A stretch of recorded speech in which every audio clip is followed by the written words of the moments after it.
कहा था कि सबको कहना है कि जो भी लोग ये कार्ड वगैरह छपवाते हैं ना, और उसके बाहर एक प्लास्टिक लगती है, क्या लगती है, वो ना लगवाया करें। अगर हम प्लास्टिक मुक्त हो जाएंगे तो अच्छा होगा कि बुरा, हमारी प्रकृति बची रहेगी। तो मेरी सबसे प्रार्थना है, आप किसी भी प्रकार का कर्म करें तो इस तरह से प्लास्टिक को लगाने से बचाएं। तो आओ, मैं बड़ा स्वागत करता हूं आपका।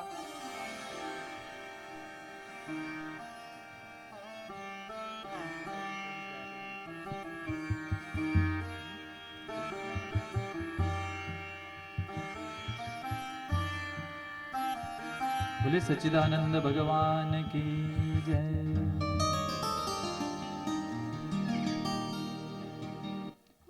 सुखदेव जी बोल रहे हैं मैंने भी सम्मानित करो।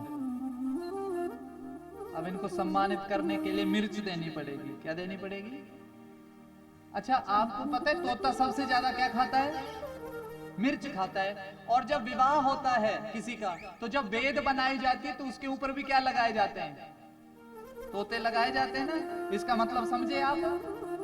इसका मतलब ये वो कन्या के लिए विशेष, उस बेटे के लिए विशेष मैसेज होता है। इसका मतलब कि बोला दोनों पति पत्नी सुनो, अब जीवन में तोते को देख लो, खाता मिर्ची है पर बोलता क्या है? राम राम। क्या बोलता है? खाता मिर्ची है पर बोलता मीठा है। पति पत्नी जब हो जाएंगे तो मीठा ही बोलना है एक दूसरे के साथ। आप बोलते हैं पति के साथ मीठा बोलते हैं कि नहीं? अब हंसने लग पड़े। अब मैं पतियों को तो पूछूंगा नहीं, है जी? इन्होंने तो आपकी ओर देख करके हाँ ही करनी, भाई हाँ जी मीठा बोलते हैं। चलो, ये महाराज जी जितने भी पति बैठे हैं यहाँ,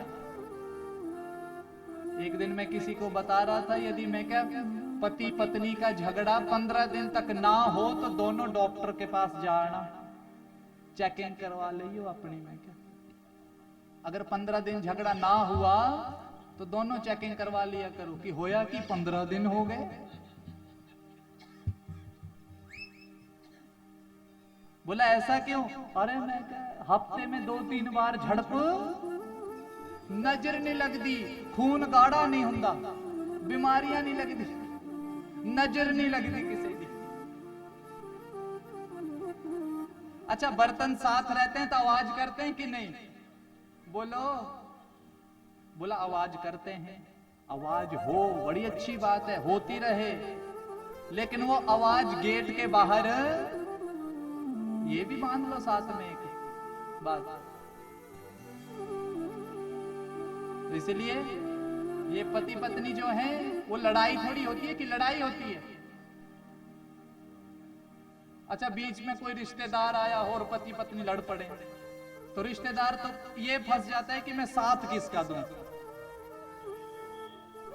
एक के घर में लड़ाई हो रही थी, एक रिश्तेदार आया था, उसने पत्नी का साथ दे दिया। किसका? उसने पत्नी का साथ दे दिया। और जब सुबह वो उठा तो पति पत्नी दोनों चाय भी पी रहे हैं और बातें भी कर रहे हैं। अब वो फंस गया कि ये रात को तो लड़ रहे थे और अभी दोनों बैठ के चाय पी रहे हैं। उस दिन बेचारा समझ गया कि पति पत्नी जब भी लड़ने लगे तो उनके बीच में पड़ना, बोलना ही नहीं है, क्योंकि वो रात को लड़ेंगे, सुबह फिर से वो इकट्ठे होकर के काम करेंगे घर के। तो देखो, ये पति पत्नी का जो किस्से है ना, ये तो होगी बाद की बात, लेकिन जीवन चलाने के लिए पति और पत्नी दोनों को ही साथ चलना पड़ेगा। वो दोनों टायर बराबर होने चाहिए, तभी गाड़ी ज्यादा आगे तक चलेगी। आगे की कथा बड़े भाव से सुनो। बोले सच्चिदानंद भगवान की जय। जय जय जय जय श्री राम। अब महाराज बड़ा आनंद है, आगे सुनो। अब मुक्ति हुई महाराज, पुनः कथा सुनाई गई। जितने पंडाल में बैठे थे सबने एक संकल्प किया कि हमारी भी क्या हो जाए, मुक्ति हो जाए। उसी भाव से जब कथा सुनने बैठे तो महाराज जब कथा का 7 दिन पूर्ण हुए, विश्राम हुआ, तो सभी के लिए एक एक विमान आया, सभी के लिए एक एक विमान आया। और जब विमान आया महाराज तो सब विमान पर बैठे और सब मुक्त हो गए। तो जैसी रही जिसकी रही भावना, जैसी प्रभु मूरत देखी तिन तैसी। आपका भाव जैसा होगा आपको मिलने वाला भी वैसा ही है। बोले सच्चिदानंद भगवान की जय। और स्थान की तो बड़ी महिमा है। महाभारत का युद्ध होने लगा महाराज, जब युद्ध के लिए स्थान निर्धारित होने लगा, वही इतना बड़ा युद्ध होगा, स्थान कौन सा? भगवान कहते हैं बस स्थान ऐसा हो जहां भाई भाई को भी मार सके। अब रिश्तेदारी में तो युद्ध हो रहा था, कौरवों और पांडवों में तो युद्ध चलना था। अब ऐसी जगह ढूंढी तो एक राजा हुए कुरु। किस नाम के? तभी कुरुक्षेत्र नाम है। कुरु नाम के जो राजा थे उसकी राजधानी में जब वहां गए तो वहां 2 भाई अपने खेतों में पानी लगा रहे थे। क्या लगा रहे थे? बड़े अच्छे से पानी लगा रहे थे। एक भाई ने बोला कि अरे वो वाला पानी बंद कर दे, तो दूसरे वाला बोलता है खुद जाके कर ले। तो इसी बात पर लड़ पड़े दोनों। तो लड़ते लड़ते महाराज जो बड़ा था उसने छोटे भाई पर प्रहार कर दिया, जिससे पानी लगा रहा था, उसी से प्रहार कर दिया और वो मृत्यु को प्राप्त हो गया। तो जो ढूंढने गए थे स्थान समझ गए कि यह स्थान सबसे उत्तम है जहां भाई भाई भी भाई को भी मार देगा, तो इसलिए इस स्थान पर युद्ध किया जाए। देखो स्थान की बड़ी भारी महिमा है। आप वृंदावन पहुंचोगे, वृंदावन में जैसे ही आप उतरते हैं तो क्या मन करता है सबका? अच्छा मुख से क्या निकलता है? बोलो, जोर से बोलो। अच्छा एक दूसरे को देख करके माला पकड़ने का मन करता है कि नहीं? बड़ा सा तिलक लगाने का मन करता है कि नहीं? देखो स्थान की कितनी भारी महिमा है। लेकिन हम वृंदावन में जाकर के क्या बोलते हैं? इथे बड़ा गंद है, इथे आया, इथे। किसी ने ऐसे नहीं बोला कि यहाँ पर कौन है? कृष्ण है, उन्होंने लीलाएं की हैं। गर्मी सर्दी तो चली रहेगी महाराज, ऋतुएं तो बदलती रहेंगी, लेकिन आप जब भी जाओ किसके दर्शन करने जाओ? बिहारी जी के दर्शन करो, आनंद करो। इसलिए स्थान की बड़ी महिमा है। ये पवित्र स्थान है, तभी स्थान पर आप बैठ करके कथा सुन रहे हैं। अच्छा ऐसा करना, कभी घर पे बैठना 3 घंटे ऐसे कुर्सी पर बैठ सकते हैं? नहीं बैठ सकेंगे आप। नीचे भी नहीं बैठ सकते, नीचे तो आधा घंटा नहीं बैठ सकते। भोजन करने बैठते हैं तब भी थक जाते हैं रोटी खाने के लिए। लेकिन हम जब भगवान की कथा सुनने बैठे तो फिर हम नहीं कर रहे हैं, करे करावे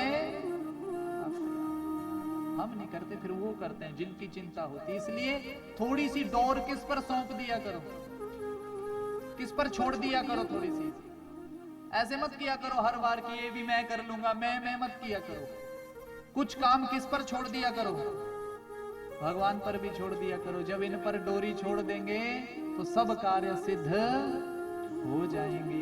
बोले सच्चिदानंद भगवान की।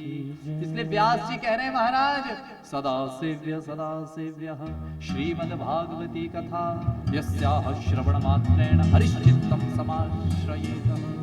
बोला महाराज सदा सुनो, एक बार नहीं बोला, सदा सेव्य, बार बार सुनो। क्या सुनो? बार बार सुनो, एक बार नहीं बार बार सुनो।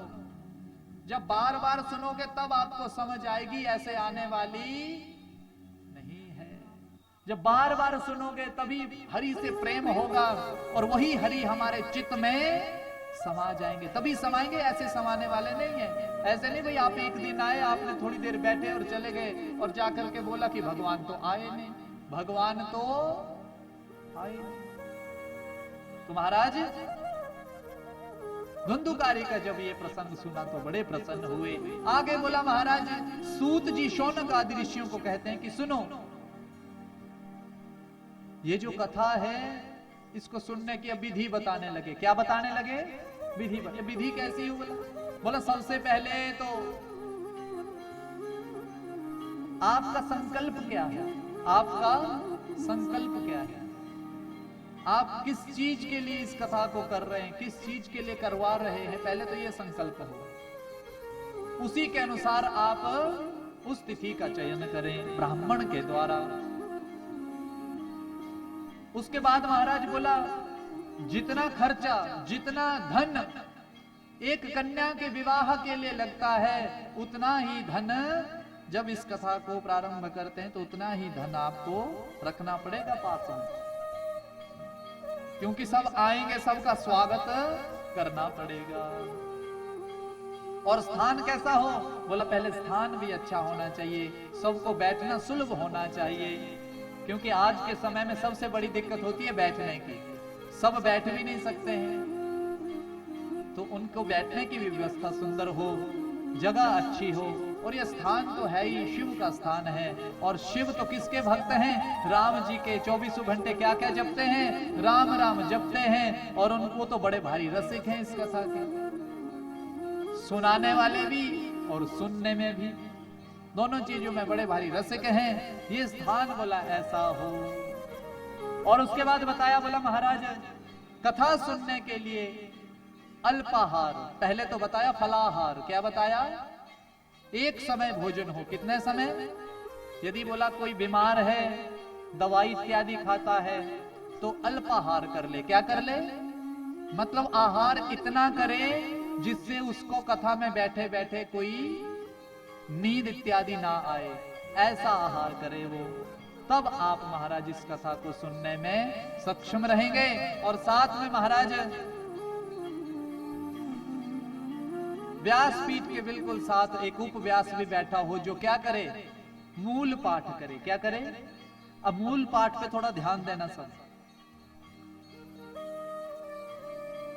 जिस ग्रंथ की कथा चली है, कौन, क्या नाम बताया आपने इस ग्रंथ का?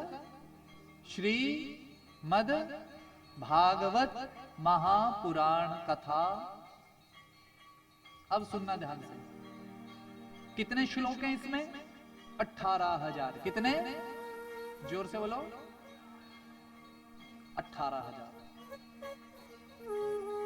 335 अध्याय, 29 छंद, 12 स्कंध, 1,76,000 शब्द, 5,76,000 अक्षर। लेकिन वर्तमान समय में जो पुस्तकें आई है ना हमारे पास, आज के समय में जो हम खरीद रहे हैं, इसमें आधे से ज्यादा श्लोक तो खत्म कर दिए गए हैं। विधर्मी ऐसे हो गए कि उनको पता लग गया कि ये जो सनातनी है, इनको अगर खत्म करना है तो पहले इनके ग्रंथों को खत्म करो, पहले इनके ग्रंथों को खत्म करो। इनके जब तक ग्रंथ रहेंगे तब तक ये आगे बढ़ते रहेंगे, इनको खत्म करो। तो देखो, प्रिंटिंग करने वालों ने भी अपनी सहूलियत देखने के लिए कई श्लोक खत्म कर दिए। आज के समय में इस ग्रंथ में कितने श्लोक मिलते हैं? 14,071 श्लोक। कितने? और हैं कितने वैसे भागवत जी में? 18,000। कितने? और कितने बच गए? 14,071। लेकिन उनको यह पता नहीं कि भगवान स्वयं कह रहे हैं कि अगर कोई आदमी इस ग्रंथ से एक अक्षर भी उच्चारण कर ले तो उसका भी बेड़ा भव से। एक श्लोक ही काफी है हमारे लिए, एक श्लोक ही काफी। लेकिन चलो फिर भी अपने ग्रंथों को बचाओ। कई हमारे बुजुर्ग थे जिन्होंने घर पे ग्रंथ रखे होते हैं। आज अगर आपके घर में वैसे बुजुर्गों ने ग्रंथ रखे हैं तो मेरे आपसे निवेदन है कि उन ग्रंथों को निकाल करके उनको साफ करके थोड़ा देखो वो ठीक है कि नहीं। क्योंकि आज जो ग्रंथ आए उनमें देखो 14,071 श्लोक रह गए भागवत जी में, और जो पुराने ग्रंथ हैं उनमें पूरे होंगे। और सोचो जो 3,000 श्लोक यहाँ नहीं है उसमें कितनी अच्छी बातें दी होंगी, उसमें कितनी अच्छी बात कही होगी। तो हमें इन ग्रंथों का भी ख्याल रखना। ये नहीं भाई घर पे रखे हैं ग्रंथ और पढ़े हैं नहीं। रामायण जी रखे हैं घर पे? किसी ने रखे हैं? पढ़ते भी हैं कि नहीं? वो पढ़ा भी करो। ये नहीं भाई लाल कपड़े में ही रखी है, वो खोलनी भी है, मिट्टी हटानी भी है उससे। तो इसलिए और ग्रंथ रखें तो उनको पढ़ा भी करो। रोज एक एक अक्षर पढ़ लो बेशक, तब भी उससे भी कल्याण हो जाएगा। बोले सच्चिदानंद भगवान की जय।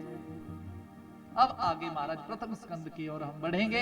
प्रथम स्कंद का पहला श्लोक, उससे पहले एक भजन, भजन के बाद हम प्रथम श्लोक की ओर चलेंगे। बोले सच्चिदानंद भगवान की जय। जय जय जय जय श्री राधे। श्री कृष्ण गोविंद हरे मुरारी, हे नाथ नारायण वासुदेव। श्री कृष्ण गोविंद हरे मुरारी, हे नाथ नारायण वासुदेव। श्री कृष्ण गोविंद हरे मुरारी, हे नाथ नारायण वासुदेव। गोविंद हरे मुरारी, हे नाथ नारायण वासुदेव। और मेरी सबसे प्रार्थना है कि ठीक 8 बजे आरती हो जाएगी, उसके बाद प्रसाद भी बना हुआ है सबके लिए। तो बस 10 मिनट की बात है, इस भजन के बाद हम विश्राम की ओर हैं।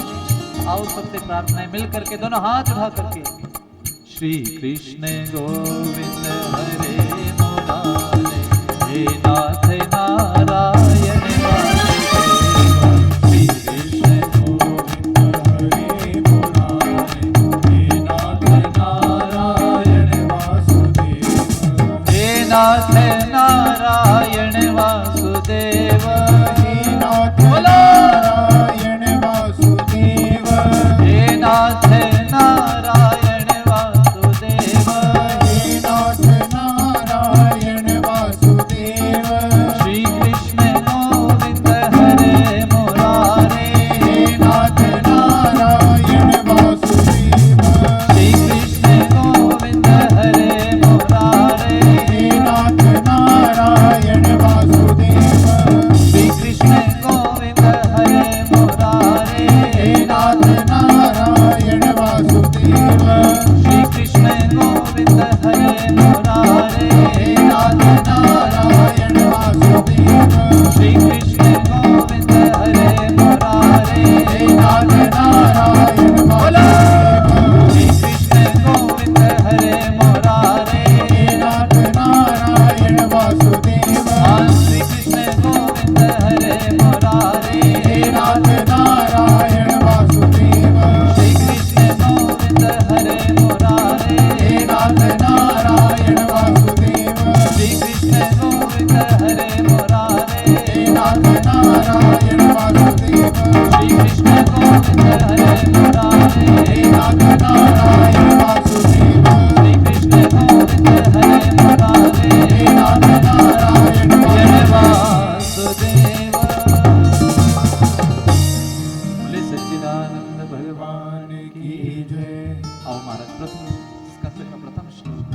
जन्माद्यस्य यतोऽन्वयादितरतश्च चार्थेषु भेद्यस्वरा तेने ब्रह्म हृदय आदिकवये मोहयन्ति सूरयः तेजो वारिमृदां यथा विनिमयो यत्र त्रिसर्गो मृषा धाम्ना स्वेन सदा निरस्तकुहकं सत्यं परं धीमहि सत्यं परं धीमहि।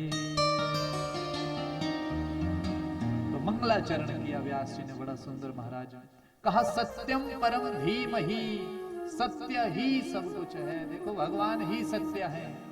सत हरि भजन जगत सब सब सपना है। बोला सत्य सत्य कहकर पुकारा, नाम से नहीं पुकारा, सत्य कहकर पुकारा। बोला सत्य एक ही है, वो है भगवान का नाम। जन्माद्यस्य, जो जन्म मृत्यु से बिल्कुल परे हैं, ऐसे भगवान की मंगलाचरण कर रहे हैं, ऐसे भगवान की प्रार्थना कर रहे हैं महाराज। जन्माद्यस्य यतः, महाराज ये वैदिक सूत्र ही है, वैदिक सूत्रों को ही यहां वर्णित किया है महाराज। कह रहे हैं महाराज अस्य विश्वस्य यतो यस्माद् जन्म स्थिति भंगाः भवन्ति। बोला इस समस्त विश्व की उत्पत्ति पालन लीन जिसमें हो जाए, ऐसे परम सत्य जो है वो हमारे भगवान श्री कृष्ण है बोले बांके बिहारी लाल की जय। और हैं कैसे? बोला तेने ब्रह्म हृदय आदि कवये। और इनकी लीलाएं ऐसी हैं, इनकी लीलाओं को कोई समझ ही नहीं सकता। इनकी लीलाओं को कोई, बोला कैसे? अरे बोला समझ इसलिए नहीं सकता कि ब्रह्मा जी स्वयं लीला देखने आए थे, वो भी अचंभित रह गए। बोला कब? बोला भगवान के दर्शन करने आए, देखूं बोला नारायण आया है। भगवान ग्वाल वालों के साथ बैठ करके भोजन पा रहे थे। क्या पा रहे थे? तो भगवान कभी किसी का जूठा खा लें तो कभी किसी का जूठा खा लें। तो ब्रह्मा जी का सिर चकरा गया, बोला ये कौन सा नारायण है, ये तो सबका जूठा भी खा रहा है। तो ये भगवान की लीला थी। बोला तेने ब्रह्म हृदय आदि कवये मोहयन्ति सूर्य। बोला जिनकी लीलाओं को स्वयं ब्रह्मा जी भी समझ नहीं सके, ऐसे लीलाधर कौन? श्री कृष्ण जी हैं, जिनको चोर भी बोलते हैं। हम क्या बोलते हैं? बोले माखन चोर भगवान की। अरे माखन चुराया, आपको क्या लगता है जिसके घर में 9 लाख गायें थी उसको बाहर चुराने की जरूरत थी कुछ? लेकिन क्या करने आए हैं भगवान? लीला करने। क्या करने?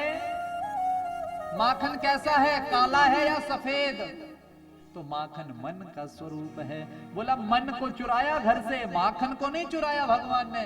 और जिस भी गोपी के यहां से माखन चोरी हुआ है, उस गोपी को रास लीला में प्रवेश मिला है। उस गोपी को, अब आप ये मत समझना कि गोपी केवल स्त्री ही हो सकती है, गोपी तो पुरुष भी। और सबसे बड़ी गोपी है कौन वृंदावन में? बताओ जरा। बोले गोपेश्वर भगवान की। और कौन है वो गोपेश्वर?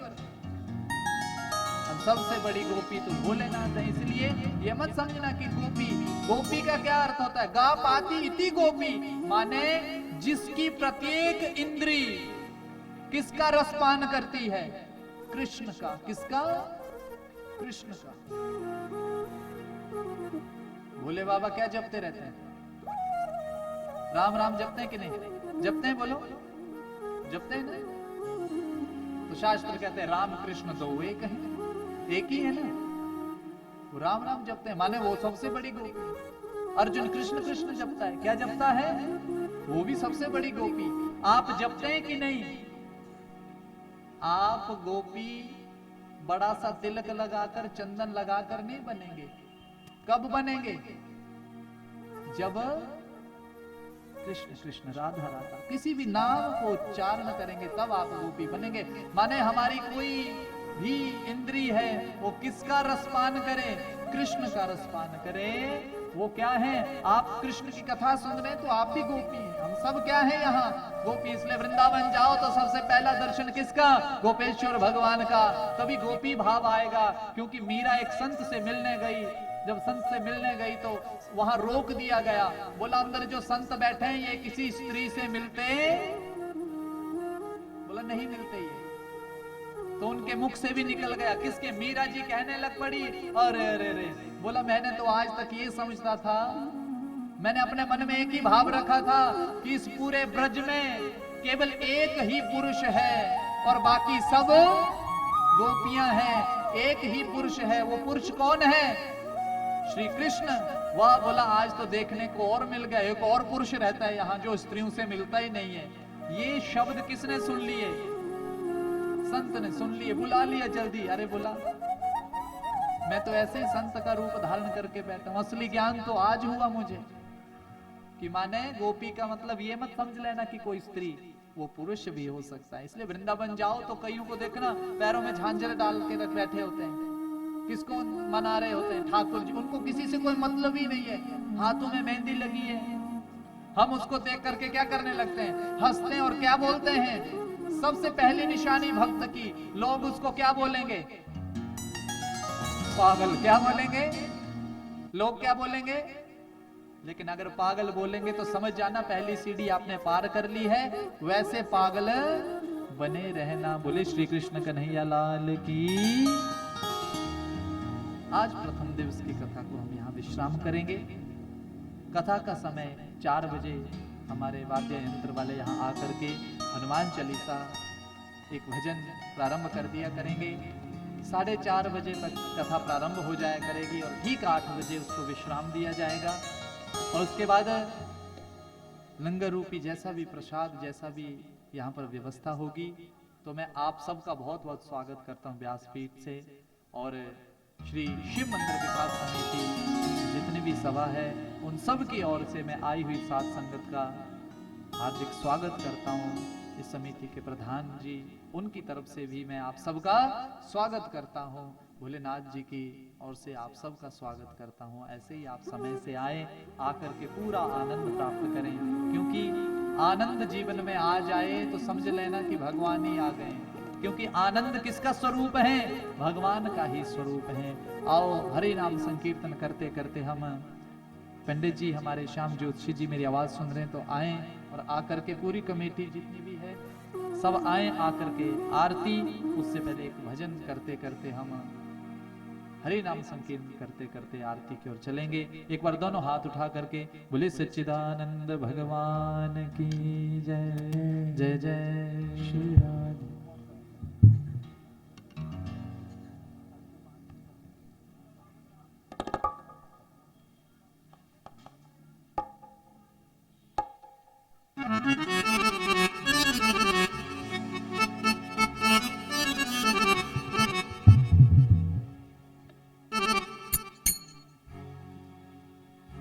ओ मुझे ऐसी लगन तू लगा दे, मुझे ऐसी लगन तू लगा दे, मैं तेरे बिना पल ना जीऊं। मुझे ऐसी लगन तू लगा दे, मैं तेरे बिना पल ना जीऊं। मुझे ऐसी लगन तू लगा दे, मैं तेरे बिना पल ना जीऊं। हाँ मैं तेरे बिना पल ना जीऊं, तेरे बिना पल ना जीऊं। हाँ मैं तेरे बिना पल ना जीऊं, मैं तेरे बिना पल ना जीऊं, मैं तेरे बिना पल ना जीऊं। मजा इश्क वाला है, मजा इश्क वाला है, मजा इश्क वाला ऐसा चखा दे, मजा इश्क वाला ऐसा चखा दे, मैं तेरे बिना पल ना जीऊं। मुझे ऐसी लगन तू लगा दे, तेरे बिना पल ना जीऊं।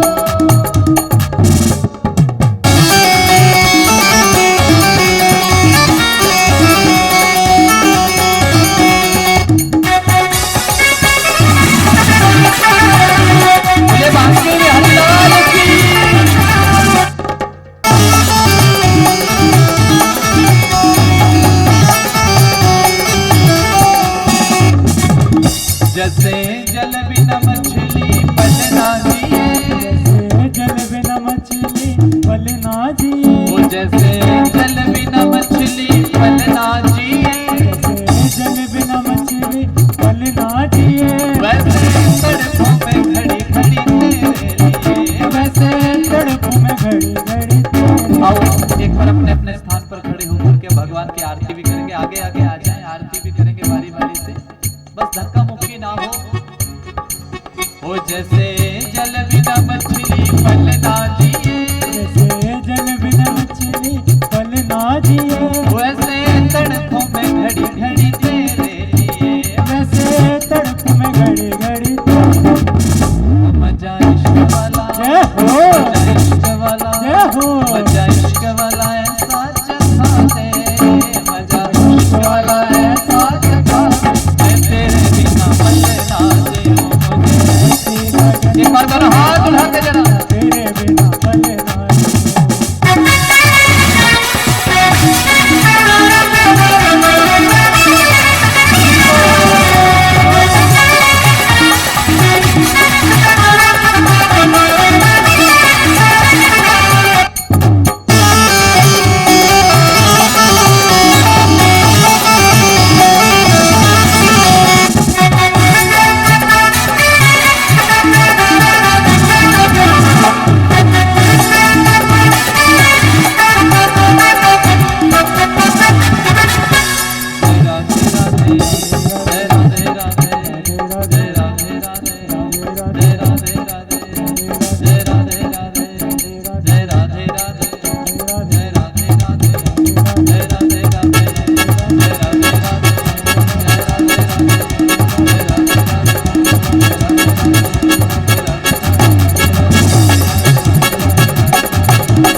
चक्षुः सूर्योजायतः श्रोत्राद्वायुश्च प्राणस्य मुखादग्निर्जायतः ओमारार्तिकं हरिः ओम्।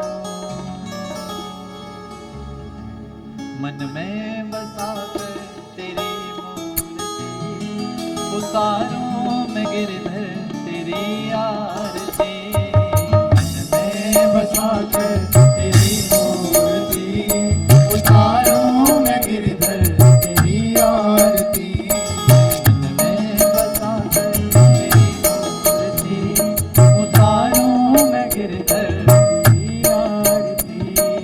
करुणा करो कष्ट हरो ज्ञान दो भगवन भव में फंसी नाव मेरी तार दो भगवन।